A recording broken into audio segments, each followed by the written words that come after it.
Karena kita tahu, misalnya ya, kita tahu di daerah yang mayoritas muslim, hampir setiap 100 meter, 200 meter itu ada musola masjid. Bayangkan kalau kemudian dalam waktu yang bersamaan mereka semua menyalakan toanya di atas, kayak apa? Itu bukan lagi syiar, tapi menjadi gangguan buat sekitarnya. Pak, tidak pernah saya dengar dari non-muslim ada gangguan karena suara toa dan segala macam, masjid segala macam. Pak, kita cuma nggak sampai 5 menit ajan, Pak. Nggak boleh seperti itu, Pak. Saya bukan rasis, tapi Pak harus tahu kalau masjid dipersikit, masjid dipersulit, masjid dipersempit ruangnya, makin nggak diingatkan orang untuk beribadah, makin disusah-susahkan untuk bersiar agama. Ingat Pak, bencana akan datang, kemudaratan akan datang, Pak. Setiap begitu, satu kali meninggal ya, karena dia muslim, maka diperlakukanlah dengan perlakuan seperti halnya muslim yang lain. Begitu dimasukkan ke liang lahatnya, dimasukkan, dibuka sebagian dari kafannya, dihadapkan ke arah kiblat, tiba-tiba begitu sedikit ini, langsung kaget pada loncat yang dibawa ke atas. Tampaklah perubahan di mulutnya seperti moncong binatang disebutkan tadi. Tas orang langsung kemudian menguburnya, meninggalkannya, dan kemudian sudah, kisah itu sangat populer sekali dan disimpan. Anjing menggonggong pertanda ada iblis lewat.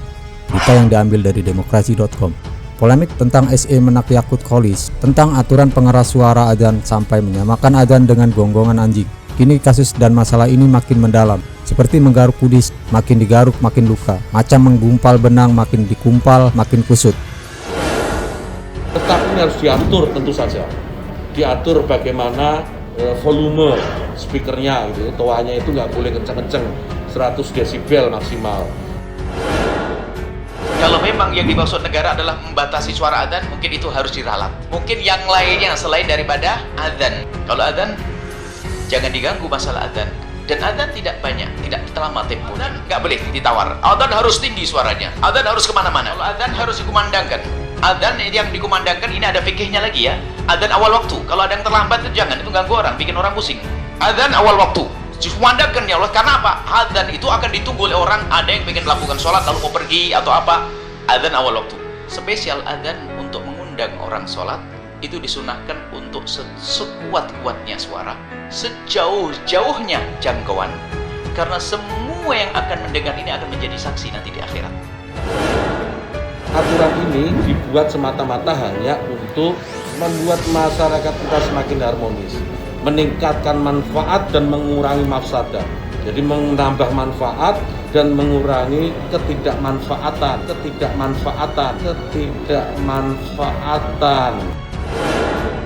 Tidak sedikit orang-orang yang non-muslim dengan adzan masuk Islam. Diperkenalkan Allahu Akbar, nama Allah. Syahadat, asyhadu an la ilaha illallah, asyhadu anna Muhammadar Rasulullah. Jadi ada orang-orang yang diberikan oleh Allah hidayah lewat telinganya. Bagi yang sudah masuk Islam, hidayah itu berubah menjadi hidayah ibadah. Ada hidayah iman untuk mengakui Allah, ada hidayah ibadah bagi yang sudah beriman bisa meningkatkan ibadahnya untuk mendekat kepada Allah. Karena kita tahu, misalnya ya, kita tahu di daerah yang mayoritas muslim, hampir setiap 100 meter, 200 meter itu ada musola masjid. Bayangkan kalau kemudian dalam waktu yang bersamaan mereka semua menyalakan toanya di atas, kayak apa? Itu bukan lagi syiar, tapi menjadi gangguan buat sekitarnya. Dalam hadis Bukhari Muslim, Rasulullah SAW bersabda, "Idza nudiya lis-salati adbara syaitan wa lahu duratun hatta la yasma'u ta'dzin." Sesungguhnya kalau azan dikumandangkan maka semua syaitan lari dan dia mengeluarkan kentutnya sampai dia tidak mendengarkan azan. Artinya karena takutnya dia lari sampai dia mengeluarkan angin, kemudian dia lari sampai suara azan gak kedengaran. Ya, agama lama saya sebelumnya Katolik. Saya memang terlahir dari Katolik. Orang tua saya, ayah saya orang Flores, Nusa Tenggara Timur, jadi Katoliknya kental. Saya sudah dibaptis secara Katolik dari bayi, lalu sudah menerima sakramen Wisma juga. Saya sempat aktif juga di kegiatan pemuda Katolik. Jadi puncaknya ketika saya mendengar azan sholat Isya, saya dengar, saya nangis, di kolbu saya tuh kayak ada Allahu Akbar, kayak ada speaker. Benar-benar kolbu saya disentuh. Allahu Akbar, Allahu Akbar, Allahu Akbar. Di situ saya langsung hubungin teman saya yang saya tantang. Sebenarnya yang saya tantang sebenarnya Allah, musuhnya bukan teman saya. Kalau benar-benar dapat hidayah lagi, tapi bukan dalam mimpi. Saya nggak pikir panjang ucap syahadat. Jadi saya memang sebenarnya ditunjukkan, saya jadi merasa Islam yang memeluk saya. Ada orang mau masuk Islam, Baiklah kalau gitu saya datang. Saya tanya, Masnya mau masuk Islam? Saya bilang, iya. Kenapa Mas mau masuk Islam? Dia bilang, saya kagum lihat dua orang Arab ini. Setiap azan pasti ke masjid. Pasti kalau dengar azan ke masjid. Setiap saya masuk ini pasti jalan ke masjid. Waktu saya tanya, memang bisa bahasa Indonesia tapi terbata-bata. Waktu saya tanya kenapa, dia bilang ini perintah Tuhan. Dia bilang, saya pertemukan dengan keadaan saya seminggu sekali ke gereja aja saya masih malas. Ini orang satu hari dipanggil, waktu saya tanya berapa kali, dia bilang 5 kali. Begitu rajinnya dia pergi. Kalau gitu saya tahu ini agama benar, saya mau ikut deh. Hanya begitu. Jadi unik sekali gitu ya, orang masuk Islam itu sesuatu yang luar biasa. Jadi jangan pernah berpikir, oh Islam ini sulit untuk ditawarkan. Kenapa untuk mencontohkan suara adzan saja harus melibatkan gonggongan anjing? Anjing yang mesti tak bersalah, tapi kesannya sangat menghina dan melecehkan orang Islam. Menyandingkan dengan suara anjing yang menggonggong sungguhlah sebuah kekeliruan. Menurut seorang ilmuwan, anjing ini binatang yang peka. Anjing paham juga keinginan tuannya. Dia akan diam bila disuruh diam. Dia tidak akan menggonggong jika tak ada hal yang luar biasa.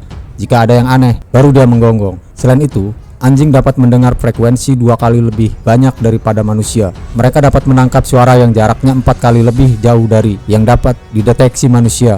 Makanya, jika dia menggonggong tanpa sebab, bisa saja dia melihat makhluk halus bangsa jin, iblis, atau setan.